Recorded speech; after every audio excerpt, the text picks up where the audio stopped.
kind of that's my vibe. So whenever I hear Lecrae go there, that's when me and him vibe. I think Lecrae shows that that he still can put together the best sounding project. Like you may like different styles of rappers and all that kind of stuff, but overall quality of album from top to bottom he's still the best at delivering that. His team, the engine that they've built is still the best at that. So I think he's still, comparing him to like the LeBron. You may think there's other people coming up that could get LeBron and but still LeBron. You know what I mean? Like, he still got it. Yeah, it's about that time, you already know. Turn the speakers up, man, it's time to start the show. John Tanner, Ryan Righteous, DJ Jeremiah. We bringing the heat, man, this joint be fire. Like, bruh, we in the field, we in the field. Bruh, we in the field, we in the field. Just put it in work, we raising the bar. You tuned in to the Trackstarz. Back in the field with the Trackstarz, Ryan Righteous, Sean Tanner, DJ Jeremiah. What's good? All right, this segment is sponsored by Trackstarz Investment Group. You now have an opportunity to come and hear about Forex, to hear about drop shipping, to hear about stocks, and also one day real estate. So make sure you check out the Trackstarz Investment Group. Make sure you come to a webinar to find out more about it and join the universe, man. We're having a good time over here. And we're showing you how to make income on non-traditional sources of income. All right, man. We got a very special guest with us, Kenny Fresh in the building. How you doing, sir? So fresh. What's up? What's up? Yeah, man. Fresh. So Kenny is actually one of our writers on Trackstarz, and he is super dope, man. So you'll kind of learn about him as we go. But he's been writing for us for a long time. He's a writer himself. So we'll let him talk about that throughout the show. But it's going to be an interesting one today, fellas. First of all, I am sick again. So everybody that prayed for me last time, pray again. Wow. It's been crazy. But anyway, so we gonna keep going. This is going to be a fun day. So first off, did y'all hear the Lecrae album? Oh, yeah. Yeah, man. So Lecrae just released Restoration. Jeremiah put together a little mix for me. Let me play that, and we're gonna come and talk about it. Y'all ready? Mm-hmm.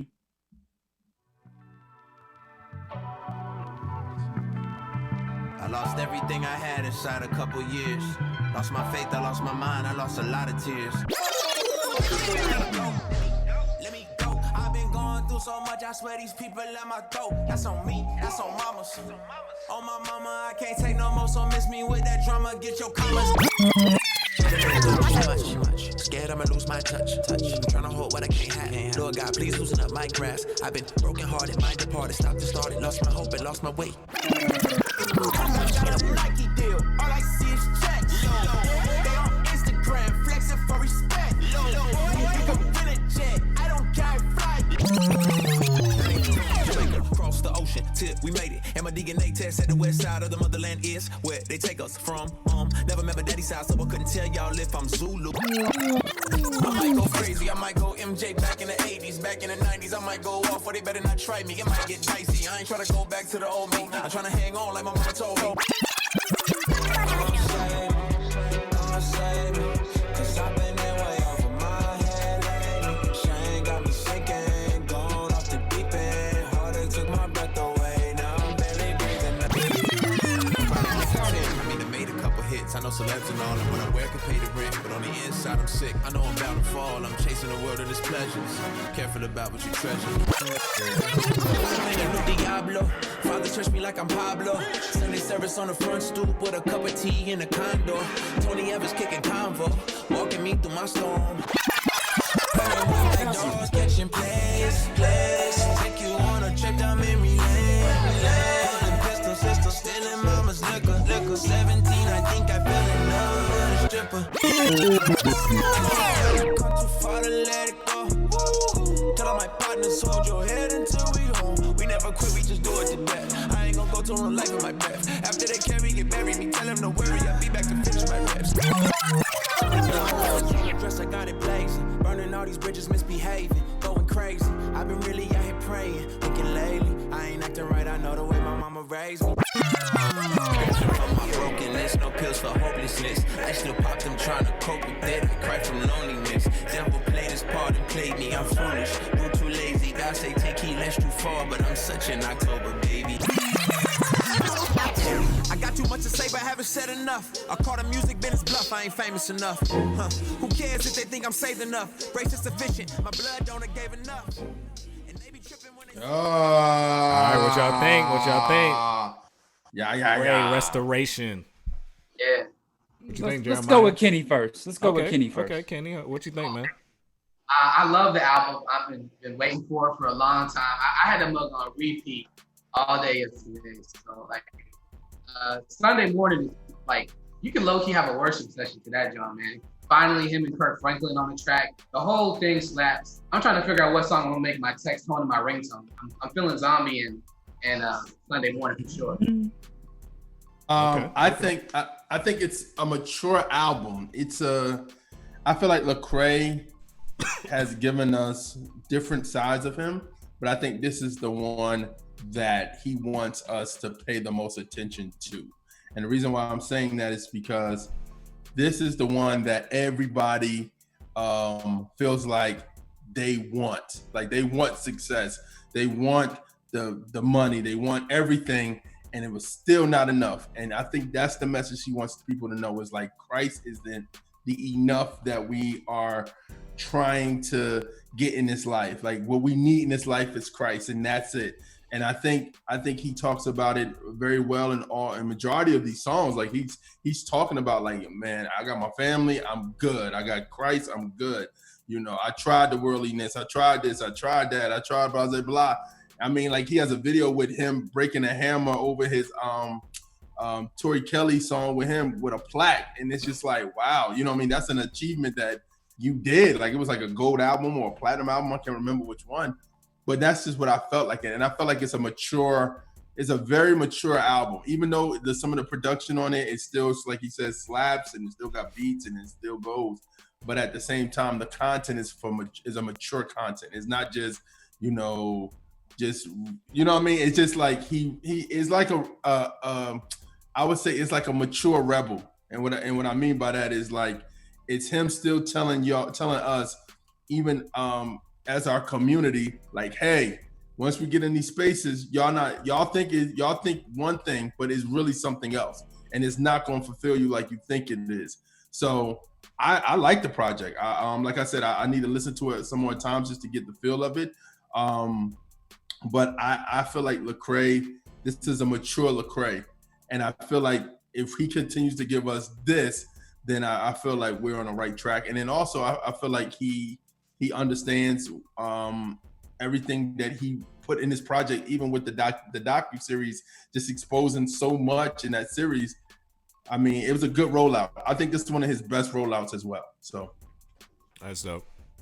All right, so what are some of the songs you think that were standouts on this project? Any singles that, obviously he had his own singles, but what to you was like the single?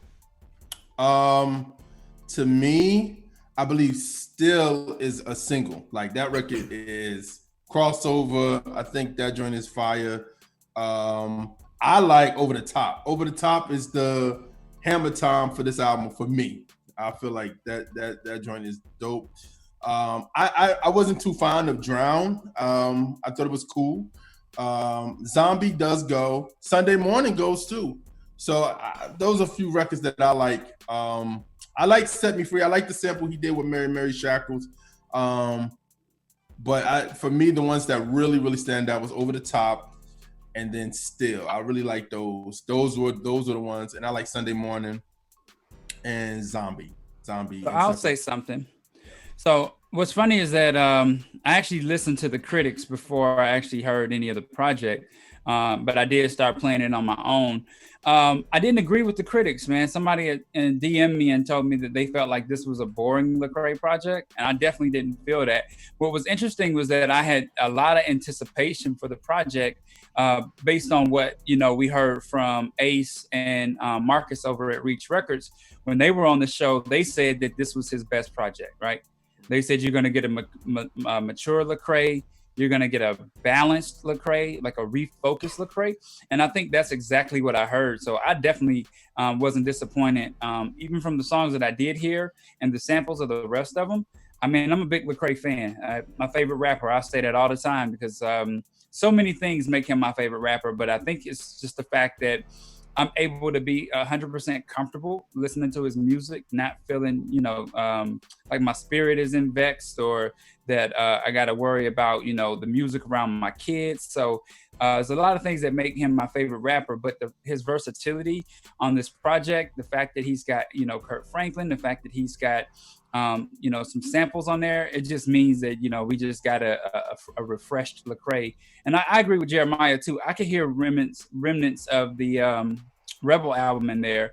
So I'm excited to hear, it all in full length and just play it on repeat, like Kenny said. And shout out to Kenny, man. Y'all don't know, Kenny has been with Trackstarz for over 5 years, right at 5 years, actually, being one of our top writers. So, bro, we appreciate you being here, man. Happy birthday.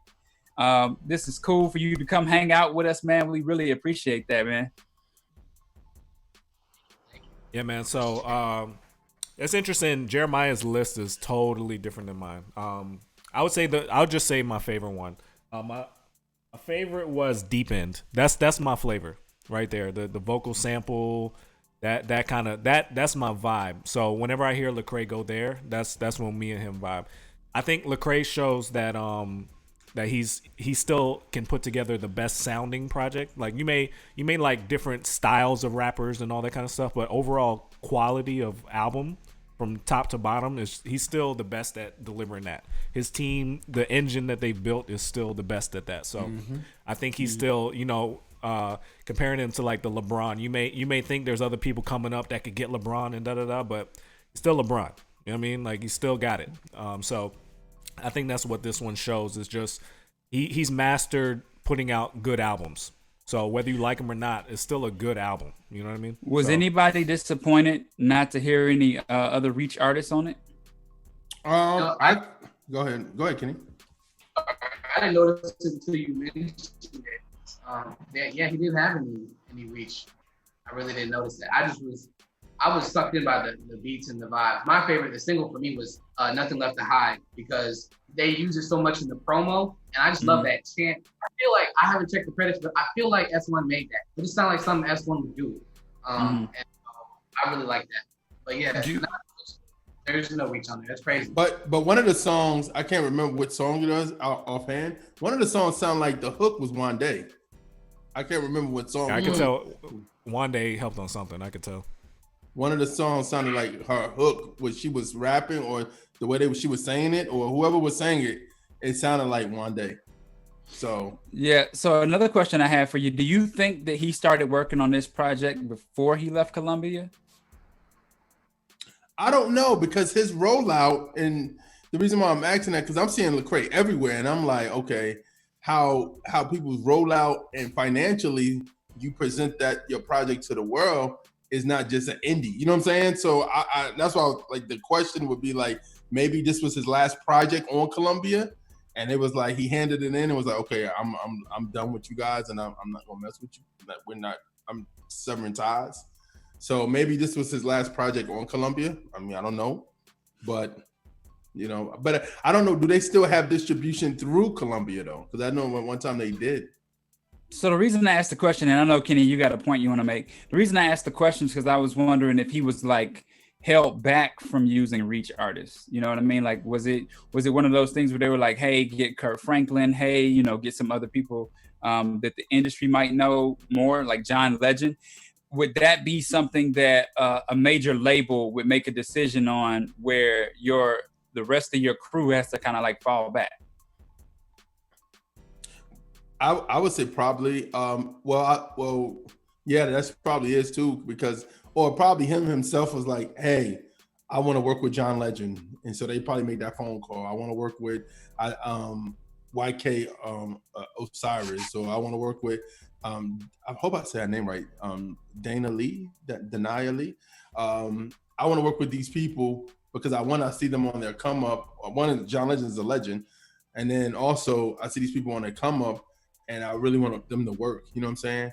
And honestly, he really didn't have that many featured rappers on this as well. Like a lot of people were doing more hooks for him than if they rap, they were doing more hooks than giving a verse. So that was interesting too. Mm-hmm. What were you going to say, Kenny?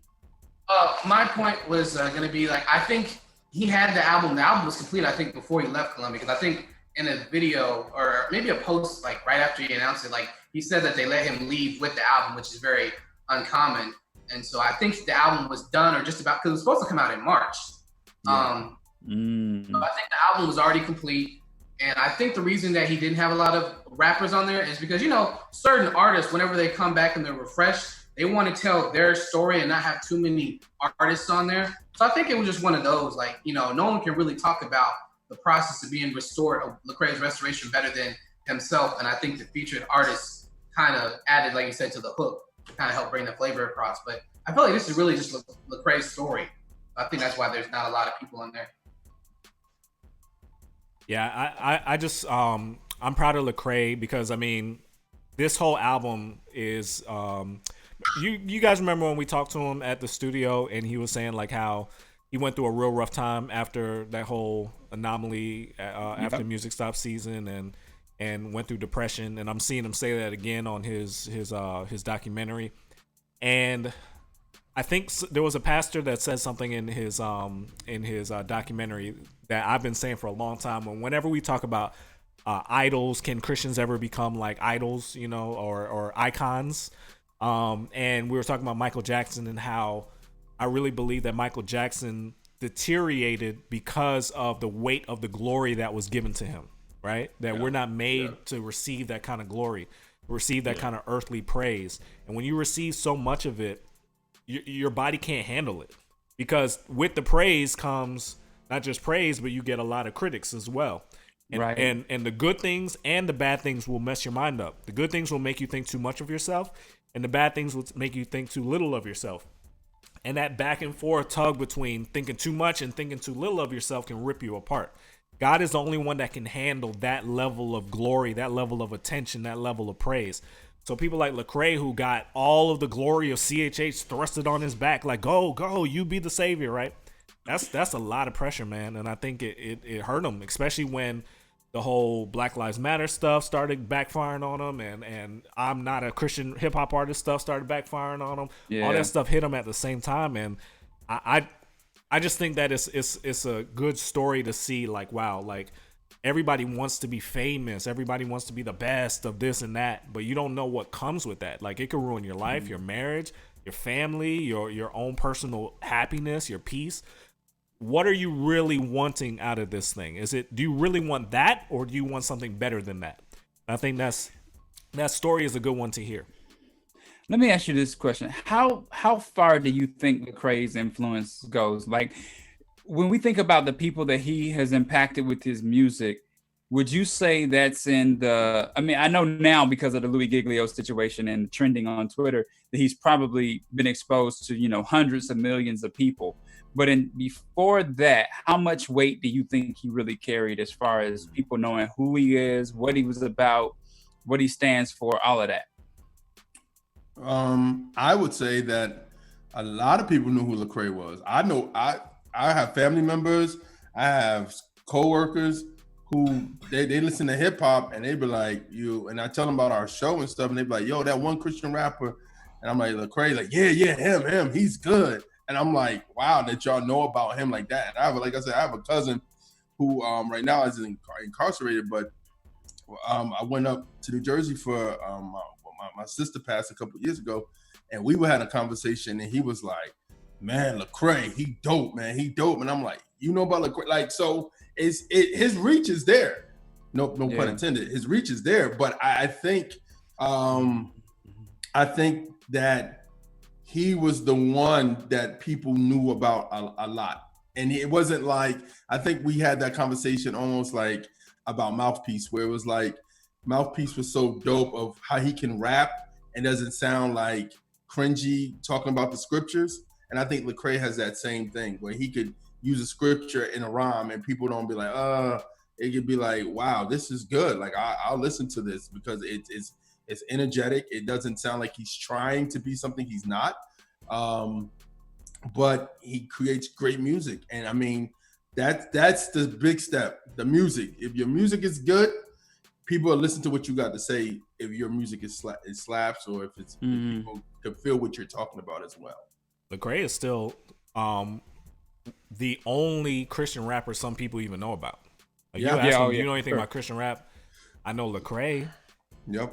You know what I mean? Everybody thinks this thing is so big. And we've done well. Like, Christian hip hop as a whole has progressed since we got involved, but it's still small compared to a lot of stuff. So Lecrae is honestly one of the only people some people know. Now they know other people that we claim as Christian hip hop, like some of us claim, and like NF and people like that. And they also, of course, know about Chance. They credit Chance as a Christian hip hop artist. But as far as the actual CHA circle, it's Lecrae. That's it. Yeah. So he has a lot of pressure on him to represent all of us, to represent people who think like us. You know what I mean? So I don't envy that at all. Like, that's a big, heavy burden. Yeah, and also just to think that people know in the industry it's gonna sound bad, but know the difference between him and Chance for some strange reason. Like he gets a shout out from Rap Caviar on Twitter, right? I see it and I'm like, oh snap, let me go to Rap Caviar and see if they put him on there, and they didn't. They put him on another playlist. But he should be on a playlist. Over the Top could easily be on Rap Caviar. Why is that not the case? You get what I mean? So I just think even though the industry knows who Lecrae is, they say it all the time. The source, I was saying this before we got on, XXL, Christian rapper Lecrae, new song, new album, Restoration, and it's good. You need to go check it out. They saying that, you know. But go ahead, Kenny. What you was about to say? I was gonna say his reach is ever since 06, man. He's just been going up and up. Like you can chart a timeline. 06, Jesus Music. 08, Rebel. First, I think it might have been the first CHA to do the like chart on iTunes charts. 2009 or 2010 was Rehab. You know, then he gets to reach out, work with Static Selective because, you know, I remember waking up and seeing Rehab Overdose. It was the top three was Kenny Rogers, Lil Wayne, and Lecrae. And you know what I'm saying? And then you see him in the BET Hip Hop Cypher, and so everybody, I feel like everybody knows who he is. And kind of like I have the same story. Like a lot of people, like I think I put a lot of people on Lecrae because I was sharing his stuff. I see people like, oh, you don't even listen to Christian hip hop, but you bumping Lecrae in your story and all that stuff. So I think his reach is without Lecrae, there's no NF. Like the whole reason Capital signed it. That's real. That's true. Hey, Kenny, speak that truth. That's an absolute fact. Yeah, that's an absolute fact. He better recognize that too, because I've been saying this for a long time. As soon as Lecrae hit #1 on Billboard, I got calls from executives. Hey, do y'all have another one of those? Y'all got another? You got a white one? That would be even better. You got a white one? I'm dead serious. Those are calls I got after that. Sean was like, yes, I do. Give me 5 minutes. No, I'm dead serious. Like, executives all over the place was like, yo, they got #1 on Billboard? Okay, we need to do that ourselves. And it's coming. It's still coming. Yeah. You know what's interesting there about... are major labels gearing up to wash out all of this CHH stuff and take over. I guarantee it. You know what's interesting about Lecrae is like when Lecrae wins, we can always say we win, right? But you can't say that with other rappers. Like when you say, oh, they got Billboard, nobody's looking at Lil Wayne and saying, they're saying he got Billboard, right? They're not saying like they as a community. Lecrae represents all of us, I guess, because of the body of Christ connection. But it was interesting because when he won the Grammy, I put out on Instagram or Facebook was like, yo, we won a Grammy, yo, that's awesome.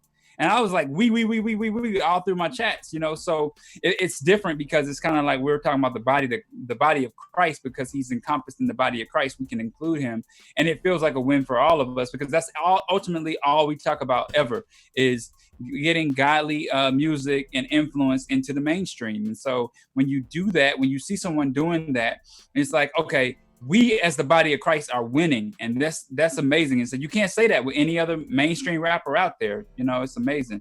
I would say it used to feel that way. It used to feel like him winning was us winning. Now it doesn't so much feel that way. It feels like the community is kind of segmented into everybody for themselves. And it doesn't feel like whenever somebody wins that we all win anymore. It feels like we're all fighting each other now. Everybody knows he's still the general of what we do. Every rapper, I haven't heard a Christian rapper come out yet that I've done an interview with that did not say that Lecrae was part of their influence as to why they got in the game or what they listened to growing up. So to me, I feel like he's always going to be the general, whether or not, everybody sees it. The majority of us see it, right? And so I think from this show, we still include him. Like, yo, we are a part of the Lecrae success because we started playing this music. We started following what he was doing. And we benefited a lot from our interviews with him and just the fact that we established a relationship with Reach Records, So I just think that at the end of the day, we all still have to recognize him and tip our hats to him for anything that he does positive in this genre because it's helping all of us. Well, I think what Sean said is correct. What you're saying is not wrong, but I don't think it's like if Lecrae, prime example, Lecrae came out on the same day as Nas. Nas' new album came out as well. So right now, last time I checked on iTunes overall music, Nas was like number 2 and Lecrae was like either 3 or 4, right? So I think Lecrae has opened the door for us as a community so people can come and pick out targets and pick out people and take them from the community. They're still part of the community, but like take them and put them on another level that some labels here in our community probably wouldn't be able to take them as far, if I could say that, you know what I'm saying, financially probably. Yeah. The only thing and marketing as well. But I will say this, I feel like that was years ago to me. Mm-hmm. And the reason I say what I'm saying years ago, I felt like when like in the early 2010s, late 2000, early 2010s, it felt then like yes. And then I feel like now it's more like, wow, this is Christian rap in general, but it doesn't feel like Sean said, it feels different now. It doesn't feel like we're championing him like we used to. It feels more like, wow, Lecrae, he's a Christian rapper or he does Christian hip hop, but it doesn't feel like how we were all like, man. I remember we was at Flavor Fest and Pastor Tommy was talking about it. He's like, and regardless of what is being said, a Christian hip hop album is number 1 with Anomaly. And that felt good at the time. You get what I mean? Now it feels like, yes, we support Lecrae, but it doesn't feel like the community benefits from it anymore, if I could be real.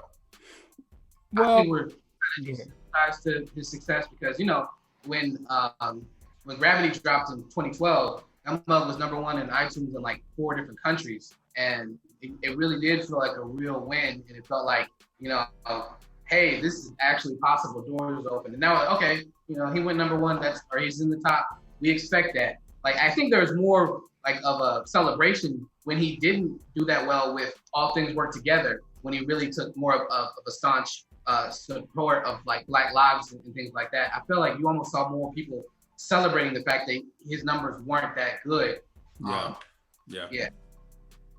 Yeah, man. So I would say it sounds great. It always sounds great. That team over there, Ace, everybody over there is amazing. I would just say like they're still undefeated as far as putting out quality music in Christian hip hop space. Yeah. So it's another win as far as that's concerned. It's another gem in the gauntlet. You know what I mean? But I would say that we need to come back together some kind of way. Like I'm not feeling the momentum that I used to feel in 2012, 2014, 2016. Those times. I'm not feeling that same momentum from everybody pushing like we're all pushing the same thing in the same direction. It feels like we're all kind of tugging things away from each other, and we just got to get back to pushing together. To be honest, I think the 2020 Fest would have done that for us. I think if COVID hadn't hit and we had all gotten together, 75 artists plus the outlets and plus the the influencers had all gotten together on one stage, I think we would have felt it. You know what I mean? Like I remember, Sean, you remember what Birthday Bash was like at 107.9 and Radio 1 in Atlanta. Yeah. When those artists got on the stage and you had the Dungeon Family and then you had the Pimp Squad clique and T.I. and all those folks, and they all got together and they were all jamming and just, you know, dancing, doing. That was a unity of hip hop. Southern hip hop at that point. I mean, they even had Kanye West there. They've had Jay-Z there. So you had this unity of hip hop, and it made you feel differently about going back and listening to hip hop. You didn't feel like you were arguing that this is my favorite artist or that's my favorite artist. And I think if we had gotten together for the 2020 Fest, it would have brought us all together to the point where you were like, yo, I haven't seen you in a while. But that's what Flavor Fest does too. Yeah. When you go to Flavor Fest, if you haven't been to Flavor Fest, you have done yourself a disservice, because when you go to Flavor Fest, you get this camaraderie, you get this family, you get this pull together, you get artists collaborating with one another, and we're all there centered under the foundation of Jesus Christ. It's an amazing feeling. Amazing feeling. Yeah. Yeah, one thing I've always tried to push, no matter what, and we'll talk a little bit more about some controversial stuff later, but one thing I've always tried to push from us is we are here to advance the gospel. We're not here to win. We're not here to beat anybody. We're not here to crush anybody or anything like that. We are here to help everybody push in the same direction. We want to see godly content in the mainstream. So even to our detriment, I'll put that ahead of our own success every time. Y'all out there, y'all lucky Sean is the captain of this situation. Yeah, me and Jeremiah would have had to go in a different direction. It sure is, because there's been so many times that people behind the scenes have tried to do foolish things to Trackstarz or said stuff, and Sean like, kill them with kindness. Let God handle them. And me and Jeremiah was about to roll out. Yeah, so y'all better thank God for Sean David Grant. Matter of fact, go stream Wonder Years and go get Wonder Years just because of that.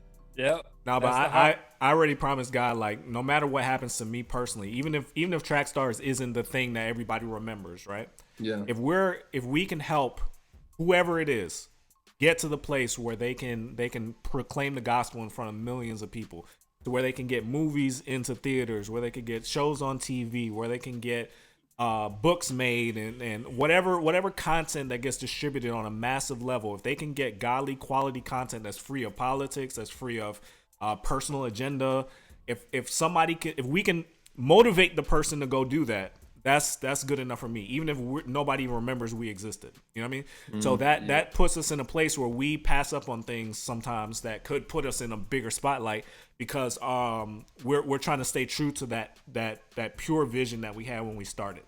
So we'll talk about that more as we go. But yo, Kenny, stick with us, man. We got more. Your debut show. Kenny's a star, man. Y'all gonna figure it out. Yeah, right, man. Yes. Yeah. So yo, coming up, there's man. no us without Kenny. Speaking of great music, man, Cam has got something coming up for us. I want y'all to see. Y'all check this out.